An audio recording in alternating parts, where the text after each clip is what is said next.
14 de maio de 1940. O sol ainda não havia rompido o horizonte quando os mecânicos franceses terminaram de abastecer os últimos bombardeiros alinhados na pista. Os pilotos caminhavam em silêncio até suas máquinas, olhavam para cima e sentiam o estômago apertar.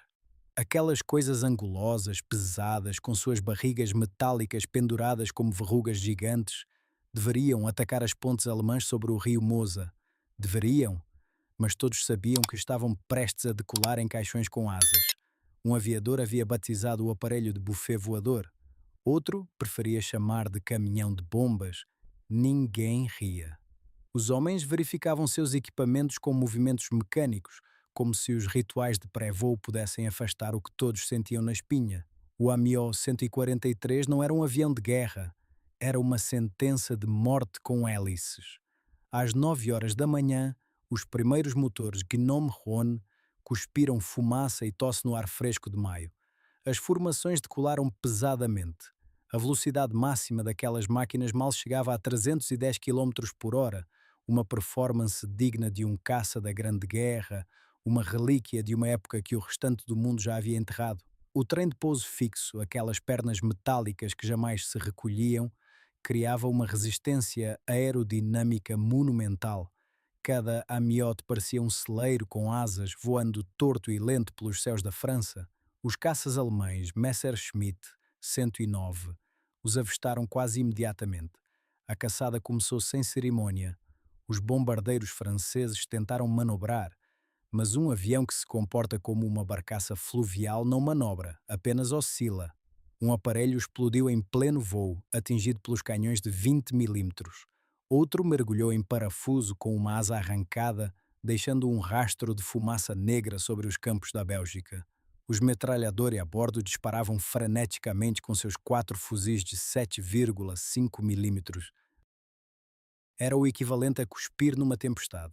Um sobrevivente contou mais tarde como seu piloto havia tentado escapar de um Messerschmitt em curva fechada. O Amiot havia reagido como um navio cargueiro tentando desviar de um iceberg.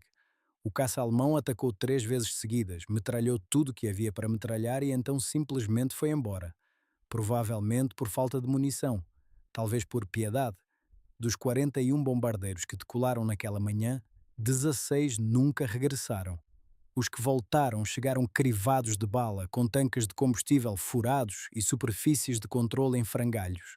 Os mecânicos contaram os buracos nos fuzelagens e pararam de contar quando chegaram a 100.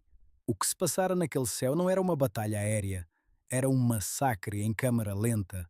O alto comando francês olhou para os números com a expressão de quem já suspeitava da resposta, mas havia preferido não perguntar. Esses aviões não podiam sobreviver de dia.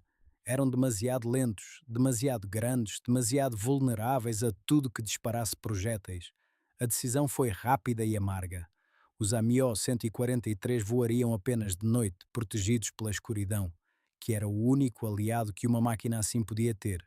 Mas como um país havia chegado ao ponto de enviar seus homens para morrer em semelhantes antiquidades, essa era uma história que começava muito antes de maio de 1940. Em 1928, os generais franceses acreditavam ter tido uma ideia brilhante.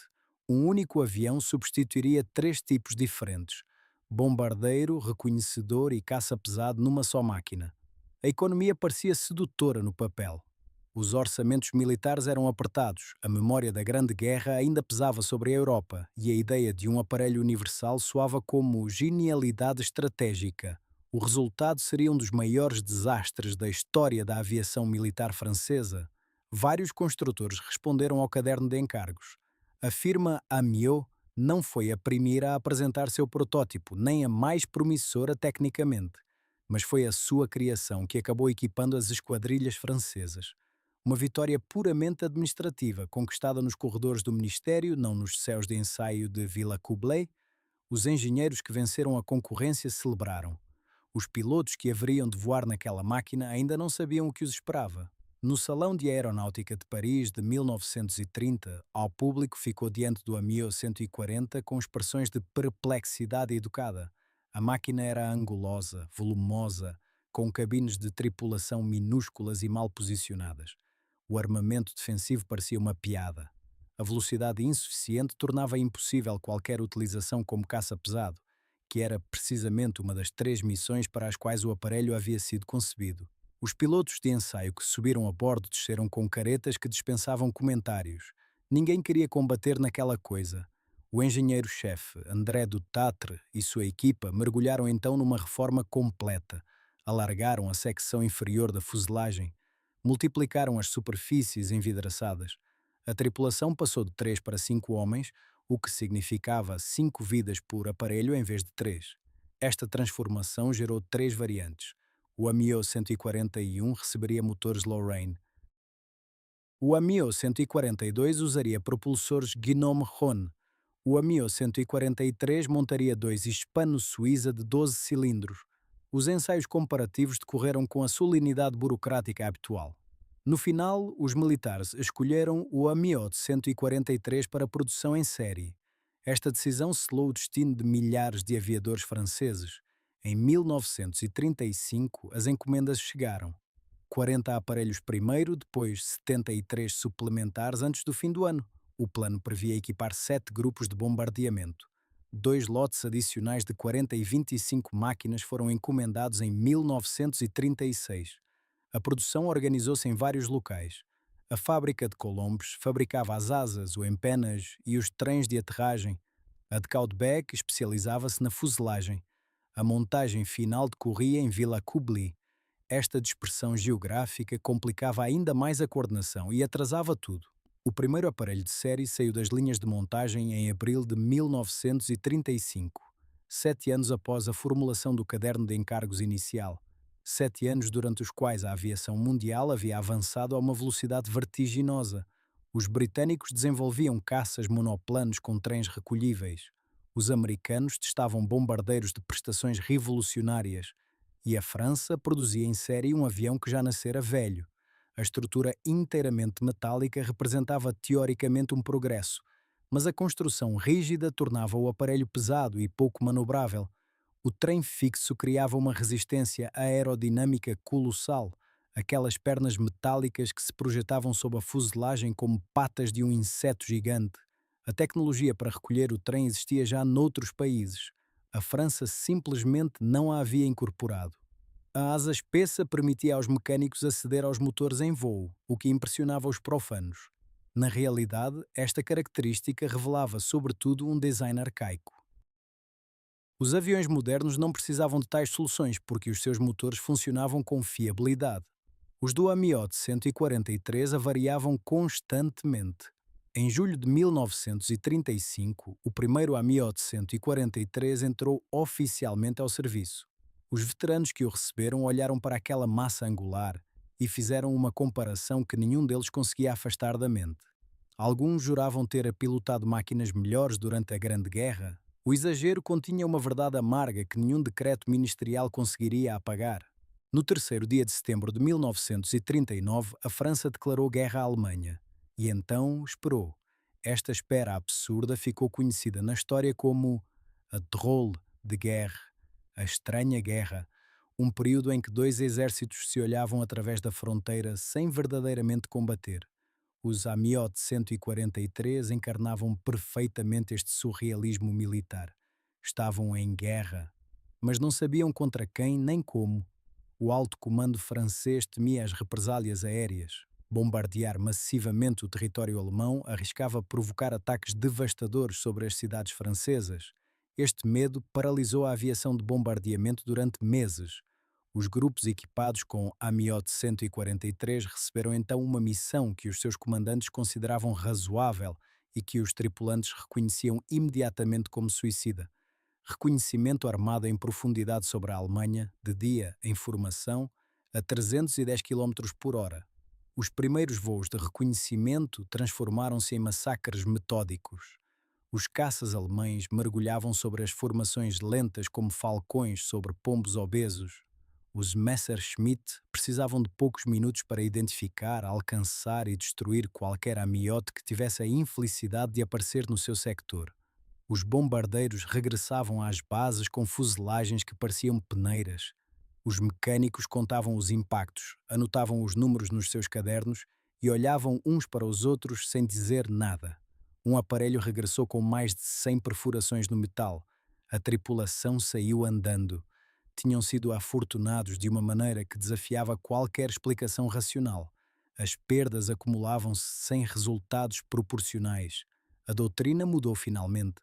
Os Amiot 143 passaram a operar exclusivamente de noite. A escuridão oferecia uma proteção relativa que a velocidade da máquina jamais poderia garantir. Os caças inimigos não conseguiam localizar tão facilmente estes bombardeiros vagarosos nas trevas. As tripulações receberam a notícia com um alívio amargo. Continuariam a voar nos seus caixões metálicos, mas pelo menos as probabilidades de sobreviver a cada missão subiam ligeiramente acima do ridículo.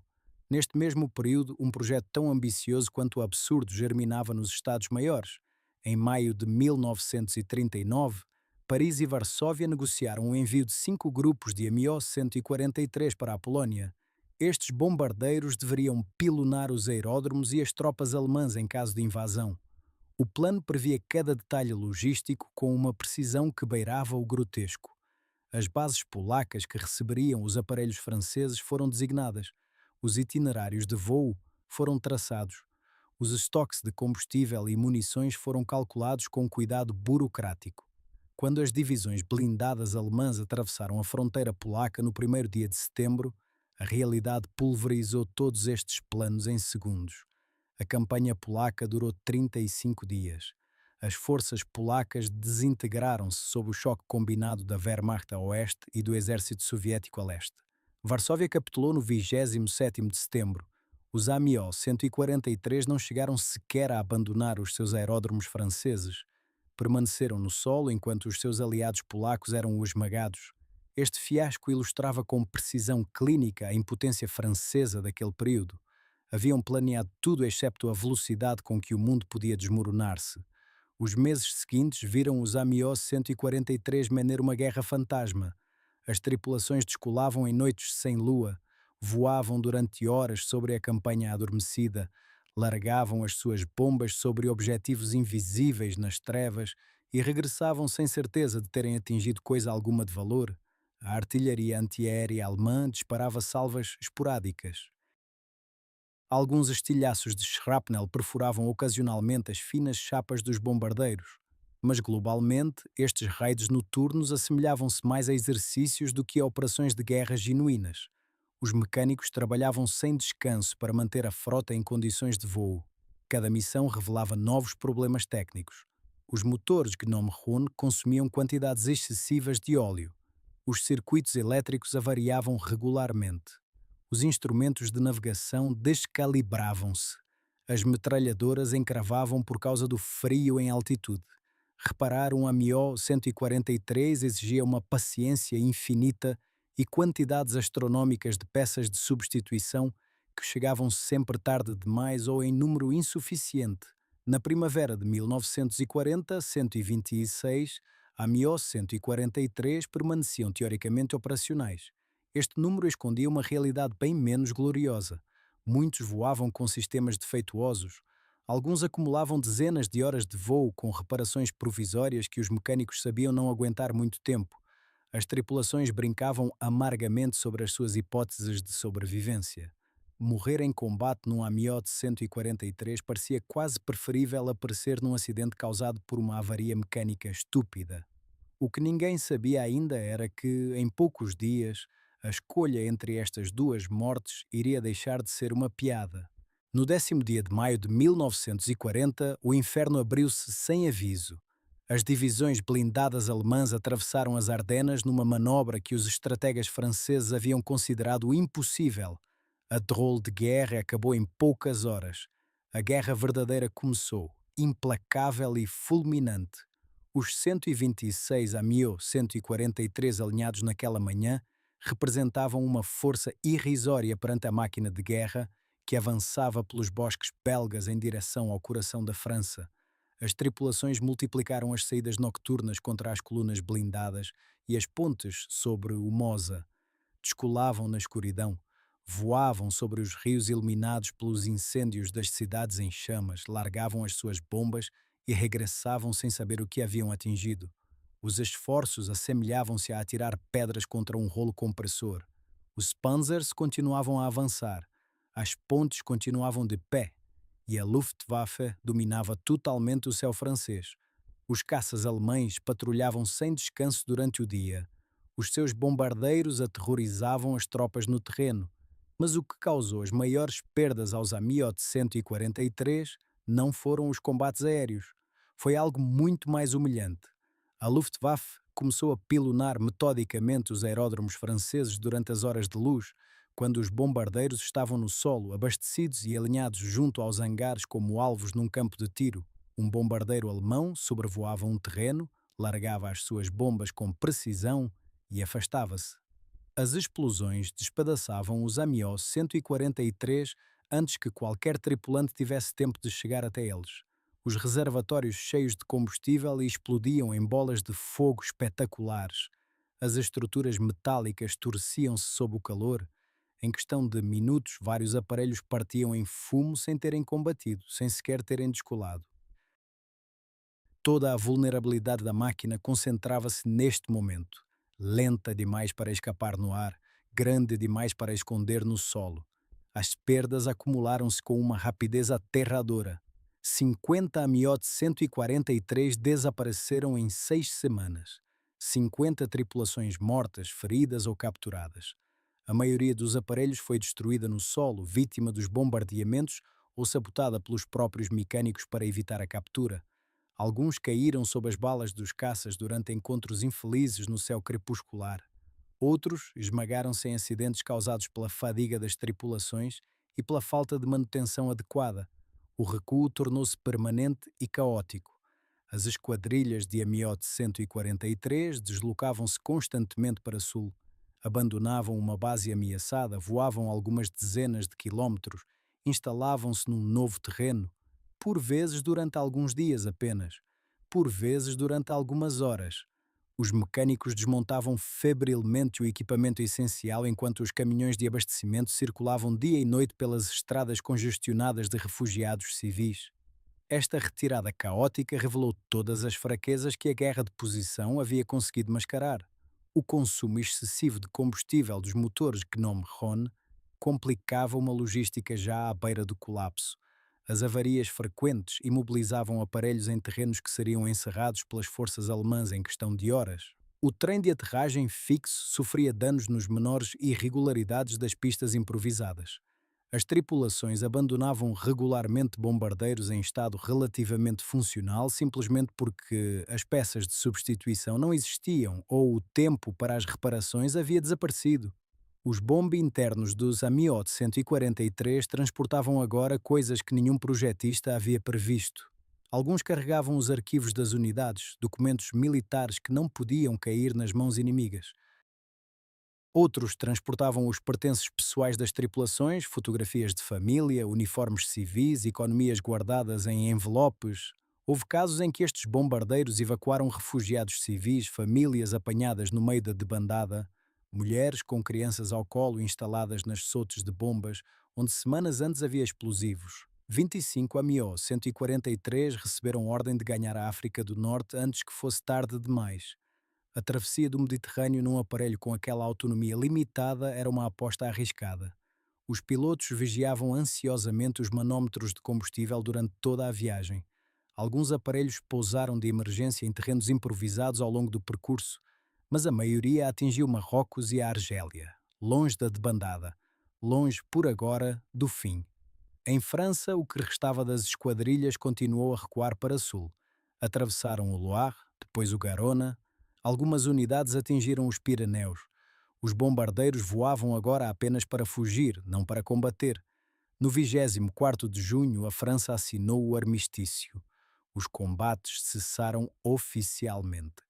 77 Amiot 143 sobreviviam. De 138 aparelhos construídos, mais de 40% haviam desaparecido em 6 semanas de guerra verdadeira. E a história destes sobreviventes estava longe de ter chegado ao fim. Depois do armistício, os 77 Amiot 143 sobreviventes iniciaram uma existência fantasma que duraria 4 anos. Eram demasiado velhos para combater, demasiado numerosos para ignorar e demasiado simbólicos do fracasso francês para que alguém soubesse exatamente o que fazer com eles. O regime de Vichy encontrou uma solução que tinha a aparência de utilidade e o sabor da ironia. Em França metropolitana, os 52 aparelhos da zona não ocupada foram desarmados conforme os termos do armistício. As metralhadoras foram desmontadas, os visores de bombardeamento retirados. Oficialmente seriam reafetados às escolas de pilotagem. Formar jovens aviadores constituía teoricamente uma missão nobre. Na prática, aprender a voar num Amiot 143 equivalia a aprender a conduzir num tractor agrícola antes de tentar pilotar um avião moderno. Os instrutores detestavam aquelas máquinas com uma intensidade que ia além da simples frustração profissional. Os comandos pesados fatigavam os alunos antes de qualquer lição genuína pudesse ser assimilada. A reacção lenta ensinava reflexos errados que teriam de ser completamente desaprendidos em aparelhos contemporâneos. As avarias frequentes interrompiam constantemente os programas de treino. Um jovem piloto que dominasse um Amiot 143 descobria rapidamente que as horas acumuladas não serviam praticamente para nada quando se sentava nos comandos de uma máquina que funcionava corretamente.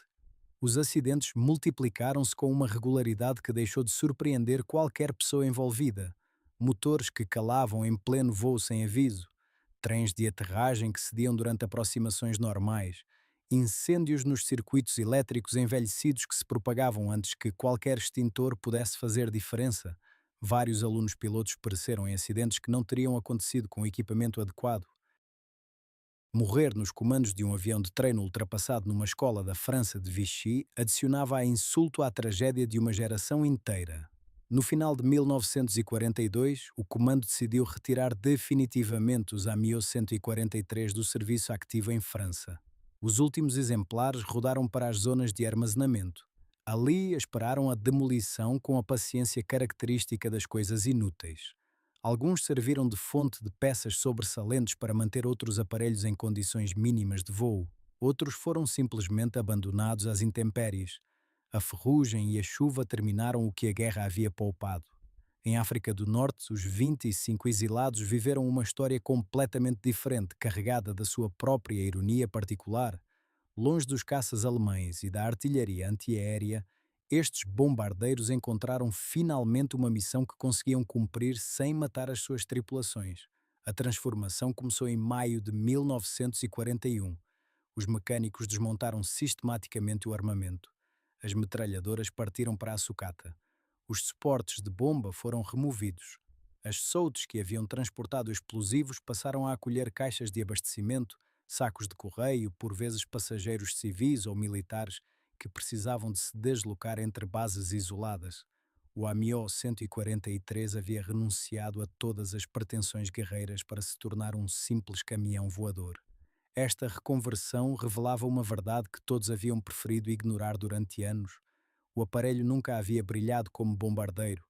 Havia-se mostrado catastrófico como caça-pesado. As suas capacidades de reconhecimento armado equivaliam a suicídio organizado. Apenas a sua grande solde central apresentava uma qualidade genuinamente explorável. Transformar estas máquinas de guerra falhadas em aviões de transporte constituía finalmente a sua utilização mais racional. As tripulações norte-africanas voaram durante anos sobre o Saara com aqueles aparelhos convertidos. Transportaram víveres entre bases isoladas onde o calor derretia o alcatrão das pistas. Transportaram peças sobressalentes urgentes para equipamentos que não podiam esperar. Evacuaram doentes para hospitais nas cidades costeiras. Asseguraram ligações postais regulares entre guarnições que se sentiam esquecidas pelo mundo. Trabalho ingrato, mas essencial, realizado por máquinas que haviam sido concebidas para a destruição e que encontraram no abastecimento a única forma de existência que não as tornava perigosas para os seus próprios tripulantes. Os motores Gnome Rhône continuavam a avariar com a regularidade que os mecânicos já conheciam de memória. As estruturas metálicas fatigadas estalavam sob as tensões acumuladas de anos de voo. Os sistemas hidráulicos perdiam fluido constantemente. Mas no céu benigno de África do Norte, longe de tudo o que disparasse projéteis, estas fraquezas tornavam-se toleráveis. As tripulações podiam finalmente voar nestas máquinas sem a certeza de que cada saída seria a última. Esta agonia prolongada durou até 1944. Os últimos exemplares voaram quase até à libertação da França. Depois chegou a vez das equipas de demolição. As estruturas foram cortadas metodicamente, os motores recuperados para peças, os instrumentos reutilizáveis partiram para equipar outros aparelhos. O resto foi fundido, reciclado, transformado em metal anónimo sem história. Nenhum AMIO 143 sobreviveu à guerra. Nenhum museu considerou necessário preservar um exemplar para a posteridade. Nenhuma comissão oficial propôs guardar sequer uma fuselagem como testemunho do que havia acontecido. Esta máquina encarnava demasiado perfeitamente o fracasso, a humilhação e o desperdício. A França preferiu esquecer este símbolo incômodo da sua impreparação. As fotografias amareleceram nos arquivos. Os relatórios acumularam pó nas prateleiras. E os homens que haviam voado naqueles caixões com asas envelheceram em silêncio, sem medalhas específicas, sem monumentos dedicados, sem que ninguém perguntasse muito sobre o que havia sido aquela guerra estranha nos céus de uma França que já não existia. Se esta história vos surpreendeu, deixem um comentário com o que pensam sobre o Amiot 143. Cada like ajuda este canal a continuar a trazer histórias esquecidas da engenharia militar. E se ainda não estão subscritos, façam-no agora para não perderem os próximos episódios.